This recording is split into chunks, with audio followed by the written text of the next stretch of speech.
I said no, hey, yeah. Hi, this is Matt Gressick bringing you another episode of Brick and Mortar. Happy New Year! Happy New Year, everybody. Hope you are listening on New Year's Eve, but if you're not, we're in the new year, and we'll tell you about a resolution we have at the end. Yes, indeed.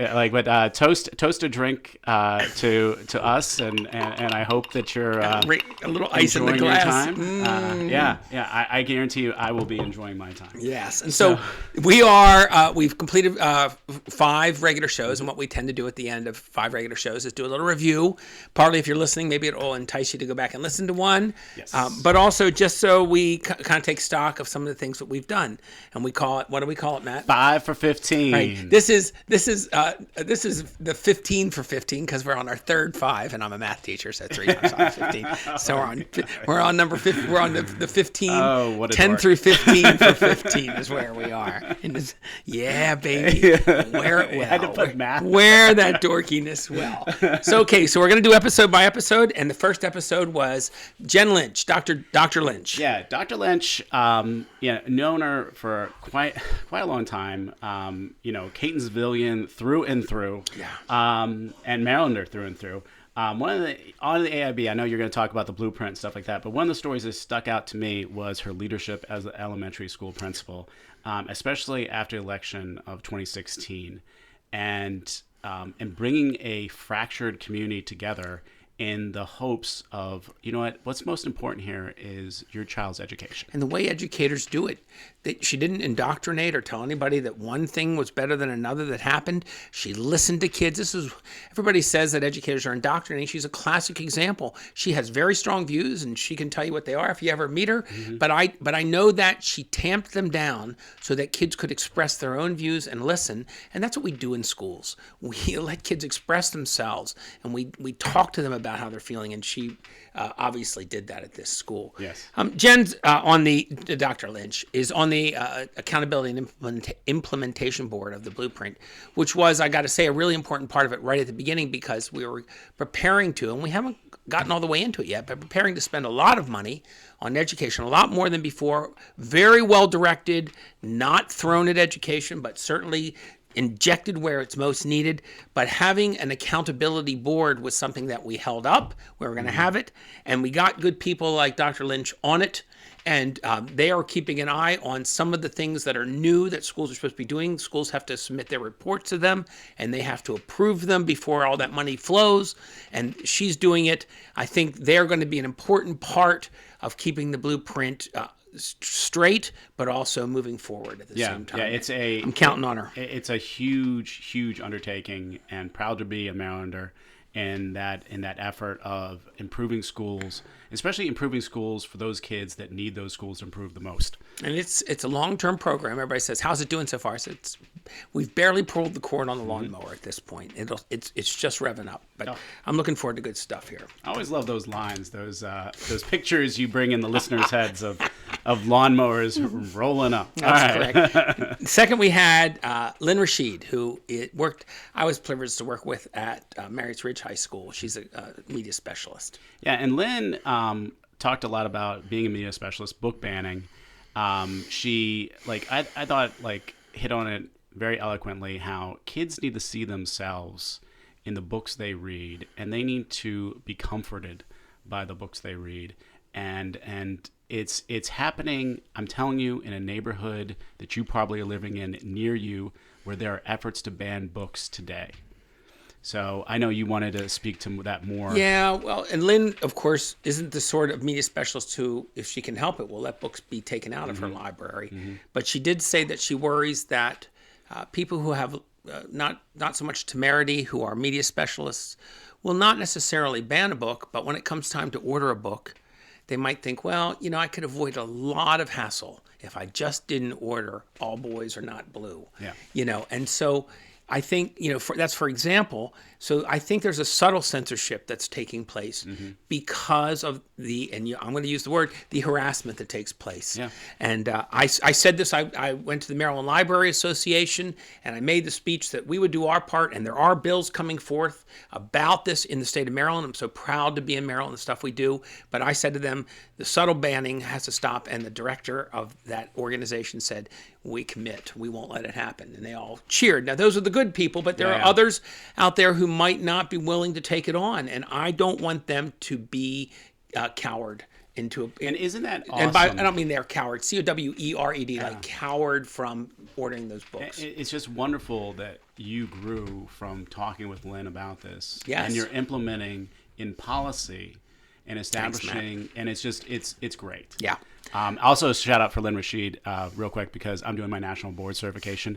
She did a phenomenal job giving me feedback. Thank you, Lynn. Lynn Rashid is on a long list but near the top of the list of people who are much smarter than me, and so but she's way up there. I'm a distant, 18th or something. Next, we have Chad Jemison, who Chad talked about Department of Defense schooling and the issues that were coming in regards to a government shutdown. I'm always amazed at Chad's leadership, working with him in the NEA and his advocacy for his kids and his family. These are military kids and families that he is constantly, an educator, constantly advocating for the best of. Right, but they're good kids. But he talked about the challenges of the fact that the kids move around a lot. Yes, and so he has to deal with them living in new places, and it's difficult for them. But I was amazed because he was in the face of a government shutdown. Yeah. And he was relatively calm about it. Well, see, that's where you got to know. Chad is always a cool, calm. Well, it's like the military thing. Just like, go into battle, you might get shot at. In this case, you might not get any money and you might not be working. But this wouldn't happen to work out. But guess what? It's coming back up again early in this year. Yeah. And so I worry about that. I worry about those families. And, I worry about families in general. I mean, you look at what Tommy Tuberville did to all of the promotions that people needed and held those families up over an unrelated issue that really didn't have anything to do with their promotions. And I think this kind of disregard for the people who are serving our country is shameful. Yes, plain absolutely. out and out shameful. Yep. Not to fund them and to hold them from promotions over other issues, to me it's cowardly. Unforgivable. Yeah. It's unforgivable. Yeah. Absolutely. Okay. That was a good soapbox. Yeah, it was. It's really high. I'm going to have to jump down off of it. All right. Next, we have County Executive Johnny Olszewski. Oh, he was great. Yeah, Johnny is always just a pleasure to talk to in many ways. I loved his discussions of becoming a SMOB, student member of the Board of Education for Baltimore County, and that being a launching pad into I hope his political career continues. Right. And his leadership continues. But I've had the honor of having a wonderful SMOB who I taught and worked closely with as well. And they're just, it was really, I thought that part was really refreshing. Look what happens. Some SMOBs become county executives. It may be something else if you hang on tight. Yeah. But the thing that I have to say about him is that being one, but also I was interested in expanding the student member of the board's voting rights in Baltimore County. And I have to say that it would have been difficult for me to achieve that without his support and his example. Here I am. Because people ask very demeaning questions of the students who came. Some of them were SMOBs, some of them weren't. They came to testify, and I saw how they were treated. And actually, it's the same adage: not all students are qualified to be a SMOB. But the same argument is just because your next door neighbor is not qualified to be the president of the United States doesn't mean no one is qualified to be the president of the United States. Just because some kids aren't qualified to do this doesn't mean that the ones who are won't rise to the top. They do. And Johnny's an example of that, and so are many of the kids that I deal with at this level. And I have to tell you, this is really not about his interview, but when we did the interview, someone questioned the student and said, well, you're young. Won't you be influenced by the other members of the board? Won't they tell you how to vote? And she said, yeah. And they all looked at her. She said, that's what you do when you're in a body like this. And I will do it to them too. She said, I will also try to influence them and get them to listen to me. Called a functioning legislature. That's what a functioning voting body does. And so I just love that answer because they tried to take her off of the level of the other members of the board, and she put herself right back among them. And I think that, that these kids do. I don't like to call them kids. Actually, these young adults really do. And You still call me a kid. He's It's a okay. he's Johnny is just a great example of that, and he continues to be supportive, and I'm proud to work with him. Yeah, and the last but not least, a very sobering but yet very comfortable and fun interview was with Dr. Tara Ebersol, who I thought spoke brilliantly on corporal punishment. One part that stands out to me is the generational trauma and the cycles of trauma that occur when violence is seen as okay. Yeah.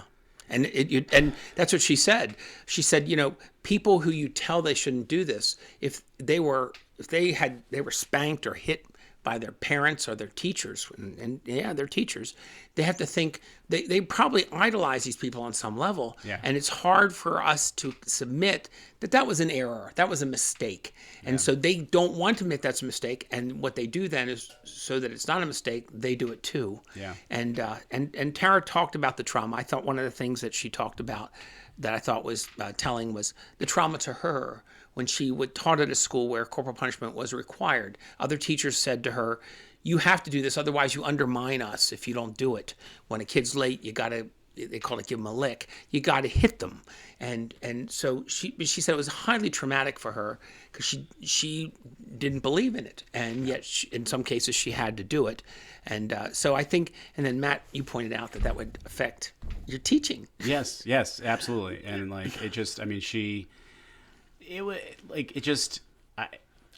have a story from that. When I was a second year teacher, there were refugees from Haiti in Salisbury, and I remember this one young lady who forgot to do her homework one time, and she was crying, she was bawling, and I was like, "It's okay." And then I turned around to go get the papers, and she came up to the front of class and put her hands out because she was expecting me to smack her. Oh yeah. And it just, I will never forget that. And I was just like, no, we don't do that here. And right. But it's just, but I bet she didn't all of a sudden stop doing her homework because she realized she wasn't going to be struck, right? Exactly. Right. That was the one time that she wasn't the missed. motivator Yes. for her to do her homework. She still did it even though she knew she wouldn't be struck the next time Yeah. if she didn't do it. Yeah. Yeah, I know. And Tara pointed out, eloquently that if you struck somebody with a board that was 2 feet long in public, you could be arrested for assault. Yep. And so how is it okay for an adult to do that to a child? Yeah. And so she had a number of good observations, to be sure. And we passed a law. Ta-da! It wasn't legal in Maryland in public schools before, and now it's not legal in any schools in Maryland. And so I'm very pleased by that. Great job. Yeah. So listen.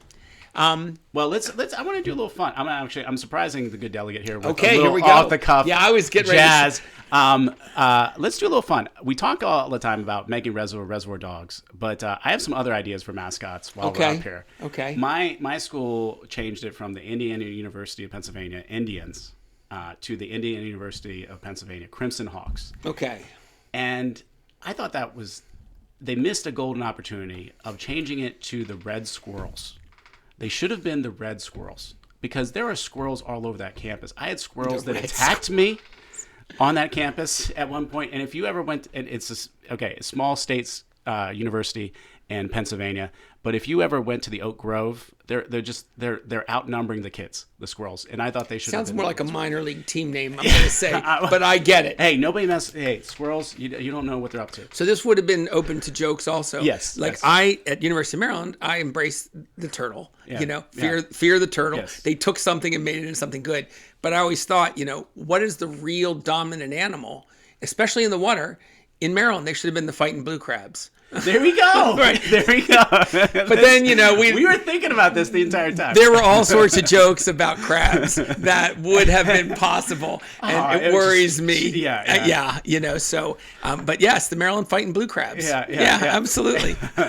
Much more dominant in the state than terrapins, to be certain. Right? I agree. So, I would have loved it. I mean, who knows? Maybe they would have had like the crab, the hammers at the games, and just right, and just like mallets. mallets. They're called mallets there, Mr. Maryland. Maryland. Pennsylvania. Okay. Crab Excuse- mallets. I beg the apologies of all Marylanders in the audience at this moment. So yes, yep, the Fighting Blue Crabs. Yeah.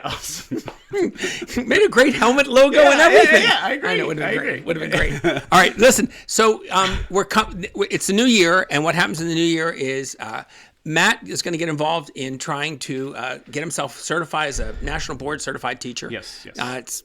It's remarkable. I didn't do that at the end of my career because it was Daunting. too hard and I didn't have enough years left. So I never tried, and I hear it's hard. I will be in session from about the second week in January until the second week in April or so. And so we're going to take a brief hiatus. This will be our last episode for about 3 months. Yep. But we're going to think of lots of more good ideas and come back to you in April, and we'll get this thing cranked up again. I'm sure I hope education is. I hope you can find something else to listen to on Monday mornings. But meanwhile, we've enjoyed doing the show at this point, and we're looking forward to cranking it up again soon. Yep. Thank you so much for listening, and take care. Bye.